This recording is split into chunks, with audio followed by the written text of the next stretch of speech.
আমেরিকার চূড়ান্ত পরাজয়। ইরানকে চাপ প্রয়োগ করে বাধ্য করার চেষ্টা করেছিল ডোনাল্ড ট্রাম্প পাকিস্তানের ইসলামাবাদে আলোচনার টেবিলে টেনে হিঁচড়ে আনতে, কিন্তু শত চেষ্টা করেও ডোনাল্ড ট্রাম্প ইরানকে ভয় দেখাতে পারেনি। ইরান বীরের জাতি, তাই ডোনাল্ড ট্রাম্পের হুমকির কাছে তারা কোনোভাবেই মাথা নত করেনি। আর এতেই প্রমাণ হয় ইরান যুদ্ধবিরতির সময়ও নিরন্তরভাবে তাদের সামরিক শক্তিকে বৃদ্ধি করে চলেছে।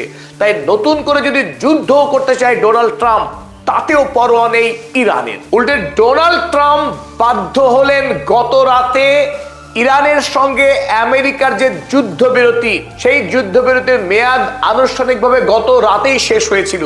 আর তখনই ডোনাল্ড ট্রাম্প অনির্দিষ্টকালের জন্য, for indefinite period of time, অনির্দিষ্টকালের জন্য যুদ্ধবিরতি ঘোষণা করতে বাধ্য হলেন এই যুদ্ধবাজ ডোনাল্ড ট্রাম্প। উল্টো দিকে ডোনাল্ড ট্রাম্প গত রাতে ইরানের সঙ্গে আমেরিকার যে যুদ্ধবিরতি চলছিল, সেই যুদ্ধবিরতি অনির্দিষ্ট সময়ের জন্য চলবে বলে কাল জানালেন। আর এতেই গোটা পৃথিবীতে নতুন করে আমেরিকার বিরুদ্ধে চিৎকার পড়ে গেছে যে ডোনাল্ড ট্রাম্প ট্যাকো, তিনি মুরগির বাচ্চার মতো পালিয়ে গেলেন, ইরানকে ভয় দেখাতে গিয়ে নিজেই ভয় পেয়ে এখন পালাচ্ছেন। ইরান প্রমাণ করেছে যে সে সত্যিকারের সার্বভৌম রাষ্ট্র। আজ পৃথিবীর অধিকাংশ রাষ্ট্র যখন আমেরিকার সামনে নতজানু হয়ে কুর্নিশ করছে, রাশিয়ার কাছ থেকে তেল কিনতে পারবে কি পারবে না তা আমেরিকার কাছে কি অনুমতি চাইছে, দয়ার ভিক্ষা চাইছে, সেখানে ইরান দেখিয়ে দিল বীরত্ব কাকে বলে, সার্বভৌমত্ব কাকে বলে। আমেরিকা ওমান উপসাগরে যখন নৌ অবরোধ চালাচ্ছে ইরানকে চাপ প্রয়োগ করবার জন্য, যুদ্ধের এক ভয়ঙ্কর বাতাবরণ, এবং দ্বিতীয় বিশ্বযুদ্ধের পর আমেরিকার পক্ষ থেকে কোনো রাষ্ট্রকে এতগুলি হুমকি দেওয়া হয়নি যেভাবে হুমকি দেওয়া হয়েছে ইরানকে। তাতেও ইরানের নেতৃত্ব কোনোভাবেই এতটুকু তাদের অবস্থান পরিবর্তন করেনি। ইরান জানিয়েছিল পাকিস্তানের আমেরিকার সঙ্গে যৌথ আলোচনায় বসার কোনো প্রশ্নই ওঠে না, কারণ যে আমেরিকা ধৃষ্টতা করে, আমেরিকার যে রাষ্ট্রপতির অস্ত্রই হচ্ছে প্রতারণার মিথ্যা, সেই মিথ্যাবাজ, প্রতারক, যুদ্ধবাজ মার্কিন রাষ্ট্রপতির প্রতিনিধি দলের সঙ্গে ইরান কোনোভাবেই আলোচনায় বসবে না। আর তাতে একাধিকবার আলোচনার ডেট দিলেন। এমনকি আমেরিকার ভাইস প্রেসিডেন্ট জেডি ভ্যান্সকে পাকিস্তানে পাঠালেন অন্তত 5 বার খাতায় কলমে, যদিও আনুষ্ঠানিকভাবে তিনি পৌঁছাননি। আর এতেই বারবার আমেরিকার মুখ পড়েছে। শেষে যখন কোনোভাবে ইরানকে আর রাজি করাতে পারলেন না, এমনকি আসিম মুনিরকে সর্বোচ্চ রিকোয়েস্ট করেছিলেন ডোনাল্ড ট্রাম্প, যাতে যে কোনো মূল্যে ইরানকে ইসলামাবাদে হাজির করে আমেরিকার সুপার পাওয়ার ইমেজটাকে বাঁচানো যায়। শেষ রক্ষা হয়নি। এমনকি ডোনাল্ড ট্রাম্প সশরীরে পাকিস্তানে আসতে চেয়েছিলেন ইরানের সঙ্গে এই চুক্তি স্বাক্ষরে, যাতে গোটা পৃথিবীতে আরো একবার নিজেকে শান্তির দূত হিসেবে তিনি জাহির করতে চেয়েছিলেন, সামনের নোবেল পুরস্কারটা হাতিয়ে নিতে চেয়েছিলেন। তাতেও কাজ হয়নি।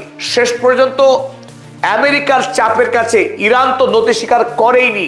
মান সম্মান রক্ষা করবার জন্য এদিকে ডোনাল্ড ট্রাম্প আত্মসমর্পণ করলেন ইরানের কাছে। ইরানের সঙ্গে আমেরিকার যে যুদ্ধবিরতি, সেই যুদ্ধবিরতিকে অনির্দিষ্টকালের জন্য চলবে বলে ঘোষণা করলেন নিজেই। আর এই অনির্দিষ্টকালের যুদ্ধবিরতি ঘোষণা খোদ ডোনাল্ড ট্রাম্প নিজেই করেছেন আজ ভারতীয় সময় সকাল বেলায়। আর তার ট্রুথ সোশ্যালকেই কোট করেছেন নিউ ইয়র্ক টাইমস। তারা জানিয়েছে, ব্রেকিং নিউজ দিয়েছে তারা, president Trump said he was extending the ceasefire between the US and Iran indefinitely.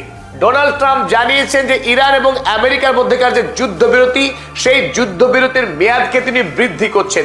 কতদিনের জন্য? ইনডেফিনিটলি, অনির্দিষ্ট সময়কালের জন্য। It had been due to expire within hours.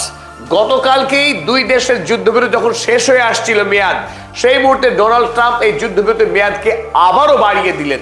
স্বাভাবিকভাবেই আজ বুধবার পাকিস্তানে যে দ্বিপাক্ষিক শান্তি চুক্তি হবার ক্ষীণ সম্ভাবনা ছিল, সেই সম্ভাবনাও কিন্তু একেবারেই মিটে গেল।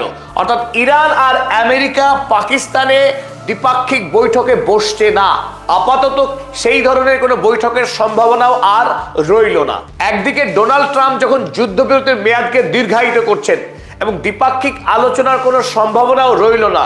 তার মানে দুটি দেশের মধ্যে যুদ্ধের সম্ভাবনা কি শূন্য হয়ে গেল? তা কিন্তু একেবারেই নয়। ডোনাল্ড ট্রাম্প এবং ইসরায়েল এই দুই পক্ষকে কোনোভাবেই ইরান অন্তত বিশ্বাস করে না। ইতিহাস তারই সাক্ষ্য বহন করছে। তাই ইরান কোনোভাবেই ডোনাল্ড ট্রাম্পের কথাকে আমল দিচ্ছে না। যুদ্ধের জন্য ইরান সর্বতোভাবে প্রস্তুতি গ্রহণ করে চলেছে, কারণ যে কোনো মুহূর্তে এই দুই আগ্রাসী শক্তির পক্ষ থেকে ইরানের উপরে হামলা হয়ে যেতে পারে। তাই যুদ্ধবাজ ডোনাল্ড ট্রাম্পের শিশু ঘুম পাড়ানোর গানে কোনোভাবেই ভুলতে প্রস্তুত নয় ইরান। তাই তাসনিম নিউজ এজেন্সির পক্ষ থেকে ডোনাল্ড ট্রাম্প যখন এই যুদ্ধবিরতির মেয়াদকে বৃদ্ধি করলেন, তারপরে ইরানের পক্ষে প্রতিক্রিয়া জানানো হয়েছে।